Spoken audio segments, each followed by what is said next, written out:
In the next 12 PowerPoint slides, we'll review the TCP UDP protocol and the control flags that are used to set up a connection between a client and a server, terminate a connection between a client and a server, abort a session between a client and a server.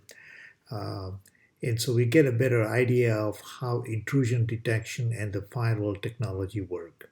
So this will help us to better understand what we reviewed previously in Chapter 7, the denial of service attack, how sync flooding, ICMP flooding, and UDP flooding were used to set up what we call a denial of service. So let's begin with the TCP UDP protocol.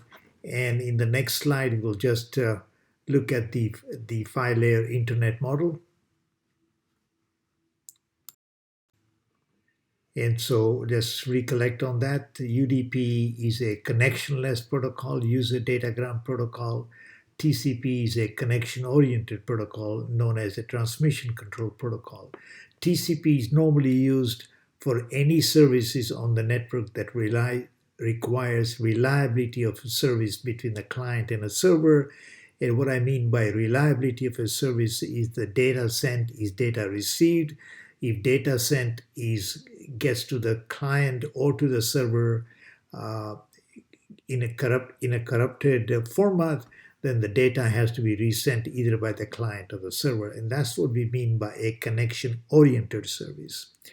UDP, user datagram protocol, is a connectionless service. The role of the connectionless service as compared to the TCP is that a client may request an IP address from a server. So that request is entirely contained in one packet.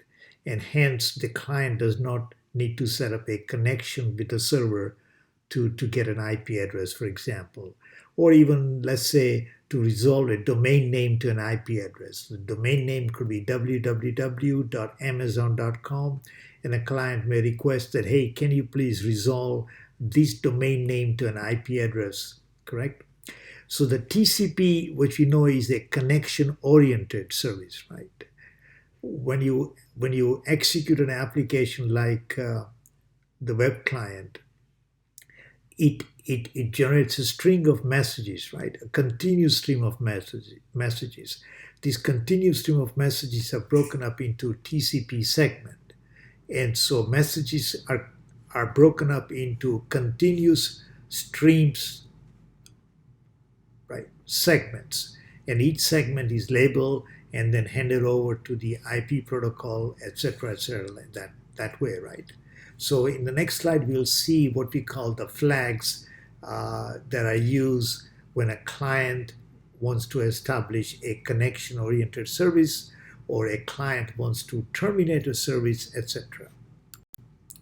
So out of these 6 flags, I just want to focus on a flag called ACK, which stands for acknowledgement, RST for reset a connection, sync, which is synchronize the sequence number, or what we call syncing flag, and fin, which is to terminate a connection.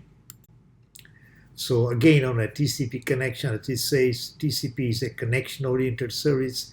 Its role is to provide quality of service, meaning reliability of service. And the reason we call TCP is virtual because the two endpoints on the network don't have a physical connection, meaning they're not directly connected to each other, but the connection goes from one router to the other router to the other router. And finally, it reaches either the destination at each of the ends. So here are some of the well-known port numbers, right? Port number 7 protocol is ACOS. It actually uses a network layer protocol called ICMP, Internet Control Message Protocol. So it's ACO request, ACO reply.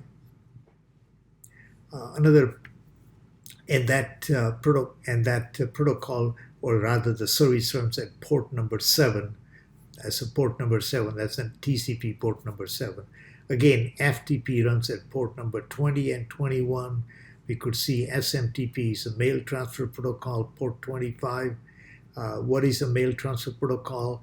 When I execute, when I want to send a mail out to some user on the network, I send my, I built my email and send my email to the email server on my network, and that email server on my network will forward my message to another email server on somebody else's network, right? So the SMTP runs at port number 25. The DNS runs at port number 53, the domain name services. So let me repeat that again. If I say https www.amazon.com, well, the domain name, or what they call the URL, Uniform Resource Locator, has to be translated into a given IP address or a corresponding IP address. So my computer then generates a request to a DNS server on my network at port number 53 and say, hey, can you resolve this domain name to an IP address? And we see port 80 for an insecure HTTP web server, right? So here we see the TCP header. So it says, and I will ignore that the header could be 20 to 60 bytes. So what you really need to kind of get in here is that the source port address is 16 bits, destination port address is 16 bits. So every TCP segment would have a port number. So if I'm talking to a web server, then the destination port address would be, for a secure web server here, 443. And then here in this field, my computer will say, hey, which of the TCP port number from 1024 onwards is free, and it'll insert that number. And then you see all these flags that appear here, right? ACK, RST, sync, and FIN. And I want to kind of address that in the following slides. So there is a client and a server here, right? ACK flag and a sync flag.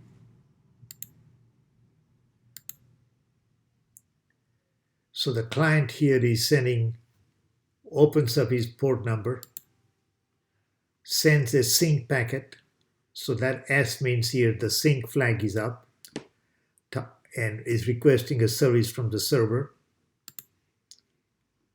And the server, you see here, sends a sync packet, and it says it's sync plus ACK. So these two flags are set, meaning that the acknowledgement field value is 1 and the sync field value is 1.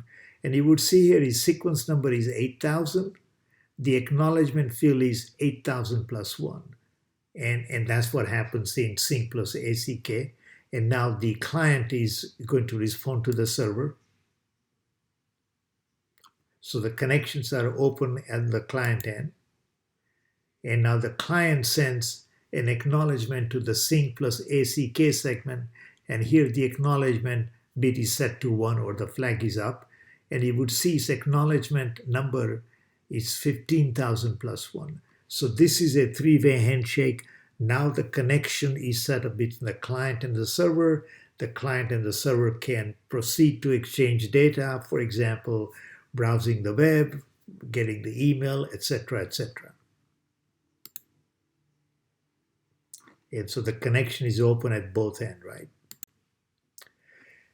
So how do we terminate a connection? Which, what I mean by that is terminating a connection in a clean manner between a client and a server.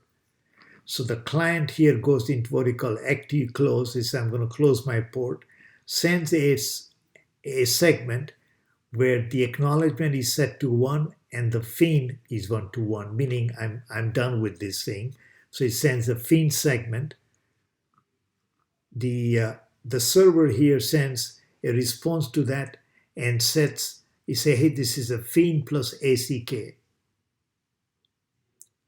And you'll see here the sequence number is X, the acknowledgement is X plus 1, and the client here sends acknowledgement to FIN plus ACK, and so both the connections are closed. Now, why is it critical that the client and the server terminate a connection in a clean way?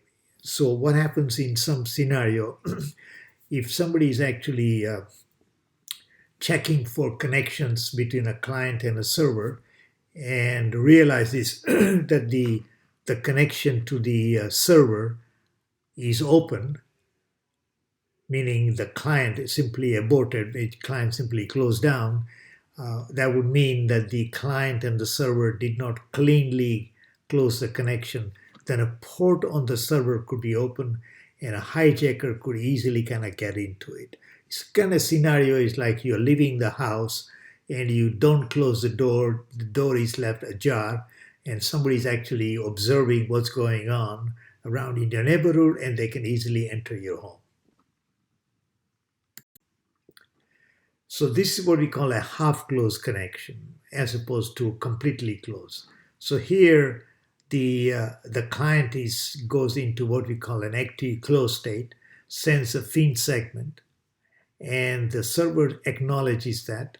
So now the client simply says in this scenario that the client is ready to receive data from the server. The client is not going to send any more data. And that's what we call a half close, meaning it's ready to receive but not ready to send. And this server here goes into ready to send and receive, right? And this simply says the timeline for a common scenario. The client sends a FIN segment, the server sends a FIN plus ACK, and the client sends an ACK, and so they can completely close or in a clean manner, close the connection. This is denying a connection. So I could be wanting to talk to a web server, and I send a sync packet, and the server at the other end would simply set a segment with the flag RST, reset flag RST equal to 1, which would say I am refusing to talk to you, meaning I don't want to set up a connection between the client and the server. So that's denying a connection. This is aborting a connection, right? So here the server may want to send some data to the client. The client simply says, I don't want to talk to you. So it sends a segment, TCP segment with flags RST plus ACK set and said, I'm done, will not do anything to you.